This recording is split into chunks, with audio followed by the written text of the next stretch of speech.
ఇప్పుడిప్పుడే నేనెంత పొరపాటు చేశానో అర్థం అవుతుందండి. నేనెవరో మీకు తెలీదు. ఇప్పటికే నా గురించి వెతుకుతూ ఉంటారు. నాకు నచ్చిన మనిషికి నా ప్రాణం అడ్డేస్తాను. అదే అడ్డొస్తే అడ్డదిడ్డంగా నరికి పారేస్తాను.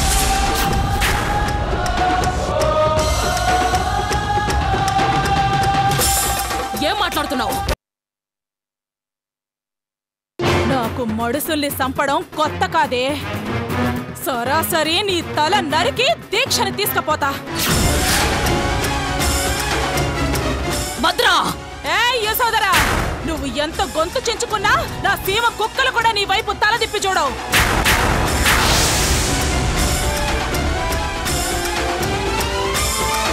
నీతో మాటలు నాకు అనవసరం.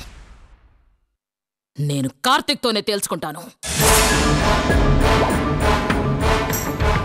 దీక్షను అడ్డం పెట్టుకోవాల్సిన అవసరం నాకు లేదు. నీకెవరో రాంగ్ ఇన్ఫర్మేషన్ ఇచ్చారు. నువ్వేందో నాకు తెలీదా? తాతకి దగ్గులు నేర్పమాక. ఎవరి కోసం చేసినావో. ఇప్పుడు నేను దీక్ష కోసం ఈడికొచ్చినాను. దాని ఒంటి మీద చిన్న దెబ్బ పడ్డా, దానికేమైనా జరిగినా రుణరంగమే. నాకే విషయం తెలీదంటే ఏంటి నీ జబర్దస్తి? యశోదరా, బుకాయించుకో. దీక్ష నీ కాండే ఉందని నాకు తెలుసు. నువ్వేం చేస్తావో నాకు తెలదు. నా అల్లుడి పెండ్లావు నా కాండే ఉండాలా, అంతే.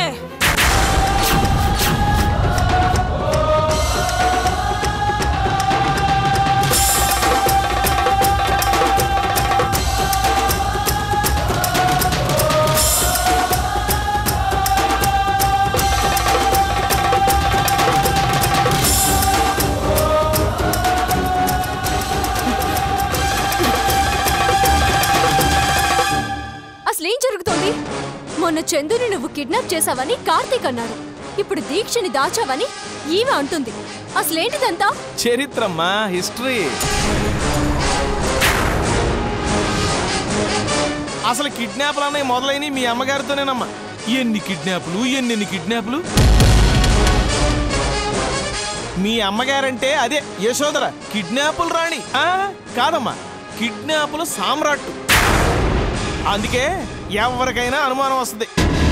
అది మన ఇంటికొచ్చి అన్న నీ మాటలంటే ఎందుకు చూస్తూ ఊరుకున్నావు మమ్మీ? ఇది అరటిగల్ అనుకుందా కోసుకు వెళ్ళడానికి? నీ తల నరుకుతుందంట. ఎంత ధైర్యం దానికి? మేడం గారు రోజు రోజుకి వీక్ అయిపోతున్నారమ్మా. ఏం చేస్తాం?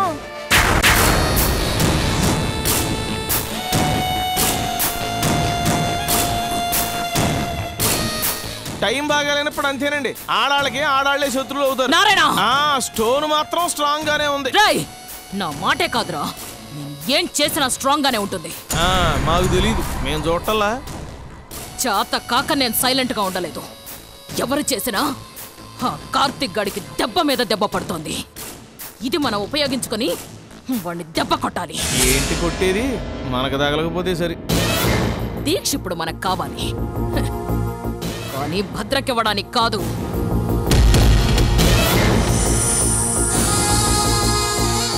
వాణ్ణి దెబ్బ కొట్టడానికి. రే, మన వాళ్ళని ఆ పని మీద ఉండమని చెప్పు.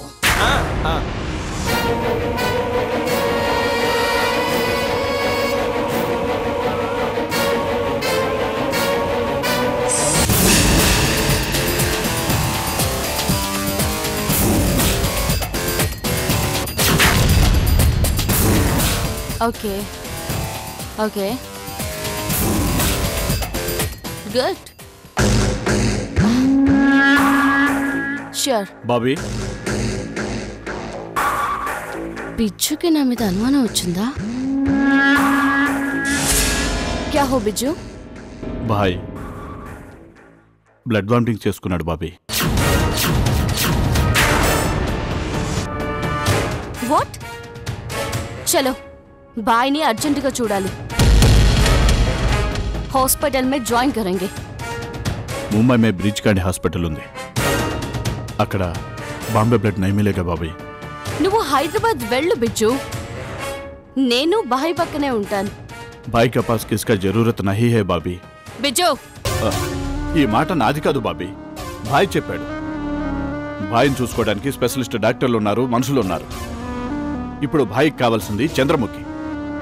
ఇంకో 2 గంటల్లో ఫ్లైట్ ఉంది బాబీ. అది చెప్పడానికే నేను వచ్చాను. నేను చెప్పేది విను బిజ్జు. ఈరోజు నువ్వెళ్ళు, రేపు నేను వస్తాను.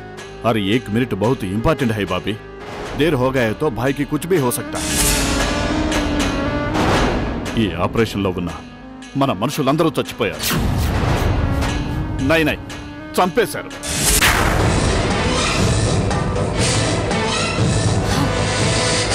ये मुंबई में छोटा छोटा गैंग्स बहुत है बिज्जू.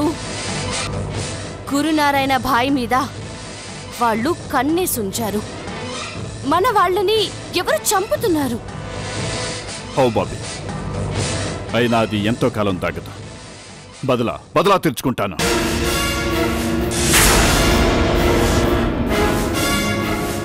హైదరాబాద్ మనకి కొత్త. 2 బ్రెయిన్స్ కావాలి బాబీ. మన డాక్టర్ని చంపింది ఎవరు? చంద్రముఖి ఎక్కడుంటుంది? ఇది తెలుసుకోవాలంటే మీ అవసరం ఉంది బాబీ. అచ్చా, బాయ్ని ఈ టైంలో వదిలిపెట్టి వెళ్ళాలంటే బాధగా అనిపించింది బిజ్జు. డాక్టర్ని చంపిన వాళ్ళెవరో తెలిస్తే నాకు చెప్పు. వాళ్ళ మీద బదులా తీర్చుకోవాల్సింది నేను. ఏం చేసినా మీ చేతుల మీదుగానే దొరుకుతుంది బాబీ.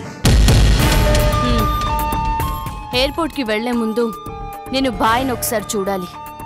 అట్నుంచి మనం వెళ్దాం. హైదరాబాద్లో ఏర్పాట్లు చేసావా? మనం ఏ హోటల్లో స్టే చేస్తున్నాం? హోటల్లో కాదు బాబీ, గెస్ట్ హౌస్ తీసుకున్నాను.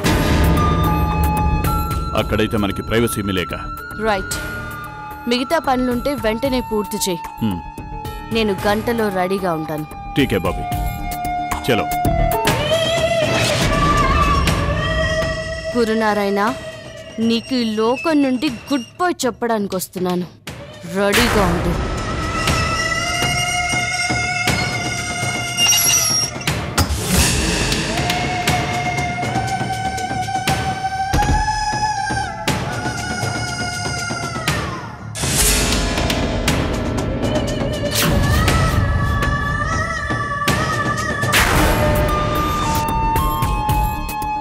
బాబీ,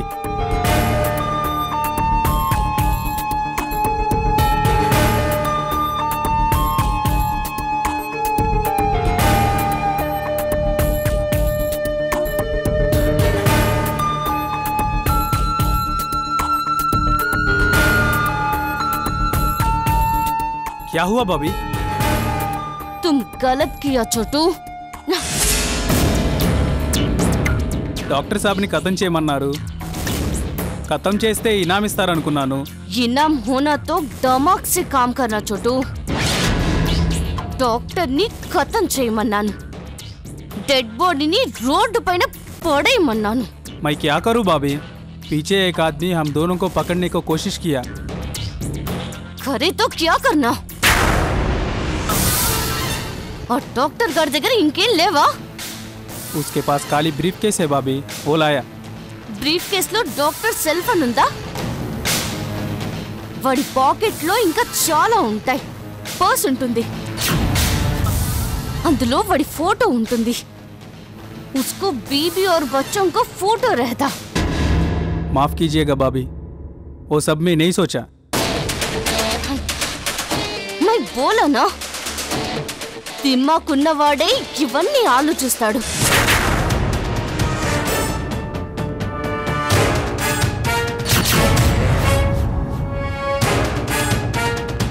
డాక్టర్ వెంట పడిన మనిషి నిన్ను చూశాడా? नहीं बाबी.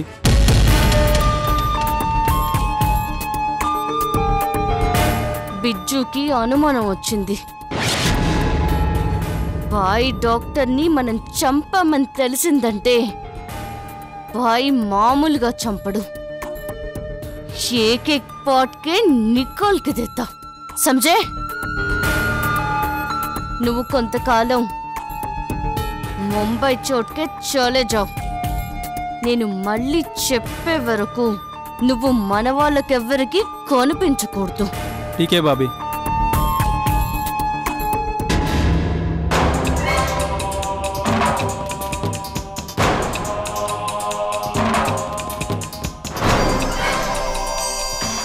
చోటుగాన్ని చంపేస్తే ఎలా ఉంటుంది? వాడే డాక్టర్ని మర్డర్ చేశాడు. విజ్జు వాళ్ళకి వాడు దొరికితే నా పేరు బయటికొస్తుంది. డాక్టర్ గురించి ఎవరికో తెలిసింది. అది ఎవరో తెలుసుకోవడానికి చోటు అవసరం ఉంది. అప్పటి వరకు బతకనిద్దాం.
చంద్రముఖి, నీ డీటెయిల్స్ అన్నీ మైండ్లో ప్రింట్ చేశా. ఇప్పుడు నీ ఫైల్, నీ పేపర్స్ తగలపడుతున్నాయి. వస్తున్నా, నీకోసం హైదరాబాద్ వస్తున్నా. అప్పుడు నీ మీద పెట్రోల్ పోసి తగల పెడతాను, ఎవ్వరికీ తెలియకుండా. బిజ్జు నీకోసం వెతుకుతూ ఉంటాడు. గురునారాయణ పైలోకంలో నిన్ను కలుసుకుంటాడు. ఇద్దరి బ్లడ్ గ్రూప్లు ఒక్కటే కదా.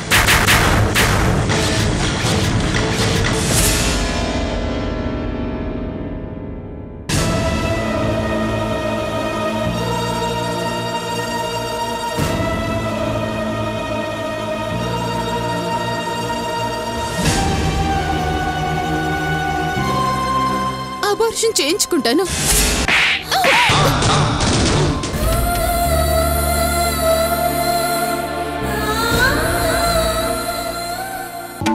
నీకు నా మీద ఏమాత్రం గౌరవం, అభిమానం ఉన్నా నీ భర్తతో కలిసి హాస్పిటల్కి వెళ్ళు.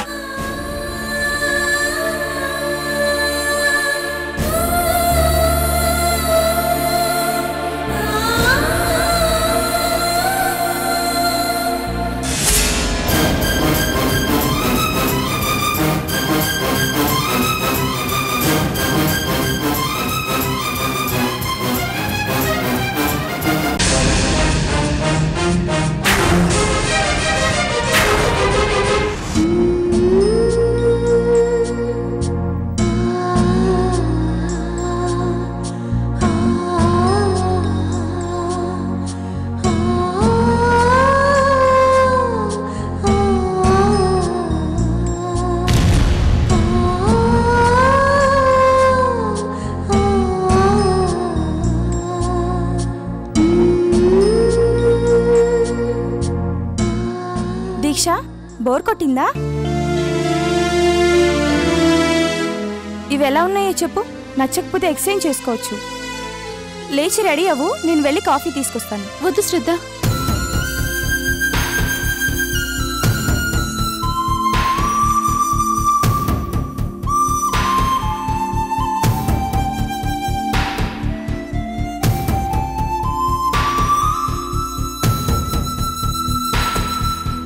దీక్ష, ఇంకా అలానే కూర్చున్నావా? కనీసం చీరలు ఎలా ఉన్నాయో కూడా చూడాలని లేదా? నీకు నేను శ్రమిస్తున్నాను శ్రద్ధ. వచ్చినప్పటి నుంచి చూస్తున్నా. ఆ మాట ఎన్నిసార్లు అంటావు? ఇక ఆపే తల్లి. అయినా ఇంత ఖర్చు పెట్టి నాకు కొత్త బట్టలు ఎందుకు శ్రద్ధ? ఒంటి మీద చీరతో వచ్చావు. నా దగ్గర మోడర్న్ డ్రెస్సులు తప్ప చీరలు లేవు, అందుకే తీసుకున్నాను. అయినా వీటిని నేను లక్షలు పెట్టి తీసుకోలేదే. వేలైనా నా కోసం ఖర్చు పెట్టావు కదా. ఇక ఆ టాపిక్ వదిలే దీక్ష. ఇప్పటిదాకా నేను నిన్నేమీ అడగలేదు. నీ అంతటి నువ్వే చెప్తావు అనుకున్నాను. ఇప్పుడు కుదుటపడ్డావు కనుక ఏం జరిగిందో చెప్పు. నీ చదువు కోసం అబ్రాడ్ వెళ్ళటం నీకు తెలుసు కదా. అక్కడ అజయ్ పరిచయం, తర్వాత లవ్, ఆ తర్వాత పెళ్లి చేసుకున్నావు శ్రద్ధ. అప్పుడు తెలిసింది వాడెంత దుర్మార్గుడో. నేనింక భరించలేక అతని దగ్గర నుంచి మా అన్నయ్య వదిన దగ్గరకు వచ్చాను. అతనితో పడనప్పుడు విడాకులు తీసుకుంటే సరిపోతుంది కదా. అతని వెనకాల పెద్ద కథ ఉంది శ్రద్ధ, అది తర్వాత చెప్తాను. తను మారిపోయాను అంటూ వచ్చి మా వదిన దగ్గర నటిస్తున్నాడు. మా అన్నయ్యకి వాడంటే కోపం. అప్పుడు తెలిసింది నేను కన్సీవ్ అయ్యానని. అంటే నువ్విప్పుడు అది ముందే చెప్పుండాల్సింది కదా. తర్వాత నేను అబార్షన్ చేయించుకుంటానన్నాను. ఇంట్లో గొడవ జరిగింది. వదినికి ఎలా అయినా నన్ను నా భర్త దగ్గరికి పంపించాలని ఆరాటం. ఈసారి నేను వెళ్తే అతను నన్ను చంపేస్తాడు శ్రద్ధ. నా వల్ల ఇంట్లో సమస్య రాకూడదని ఆవేశంలో బయటకు వచ్చేశాను. ఎవరి దగ్గరికి వెళ్లాలో తెలీదు. అప్పుడు నువ్వు గుర్తుకొచ్చావు. నీకు ఫోన్ చేశాను. ఇంతకు ముందు కలిసినప్పటి నుంచి నీ నెంబర్ మారకపోవడం నా అదృష్టం. చీటికి మాటికి ఫోన్లు మార్చడం, నెంబర్లు మార్చడం నాకు ఇష్టం ఉండదు దీక్ష. ఇప్పుడేం చేయాలని నీ ఉద్దేశం? నేను ఎక్కువ రోజులు నిన్ను ఇబ్బంది పెట్టను. ఇప్పుడు నన్ను ఇబ్బంది పెడుతున్నావని ఎవరన్నారు? నేను జాబ్ చేసుకుంటున్నాను, సింగిల్గా ఉంటున్నాను. ఇప్పుడు నువ్వు వచ్చావు. నీ జీవితం గురించి నీకు ముఖ్యం, అంతేగాని నువ్విక్కడ ఉండడం నాకు సమస్య కాదే. అయినా నువ్వింకా పెళ్లి చేసుకోలేదెందుకు శ్రద్ధ? ఇంకా అంటే మన వయసు ఎంతని? అయినా నీలాంటి వాళ్ళ అనుభవాలన్నీ విన్నా కూడా పెళ్లి చేసుకోమంటావా? అమ్మ బాబోయ్, నాకొద్దు తల్లి. నా జీవితంలాగే నీ జీవితం ఉంటుందని ఎందుకు అనుకోవాలి? సర్లేవే, ఇప్పుడు ఆ విషయాలని ఎందుకు?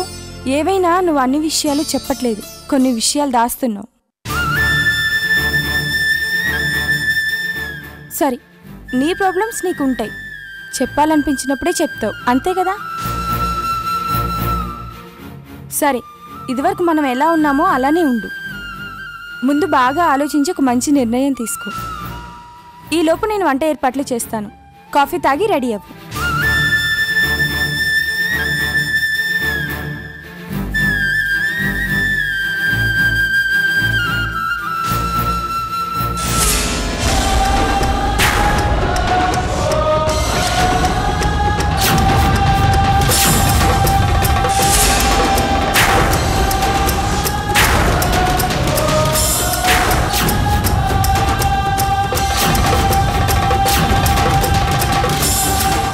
యశోదరా, ఈ భద్రకి అనుమానం వచ్చినదంటే నీడలా వెంటాడుతాది.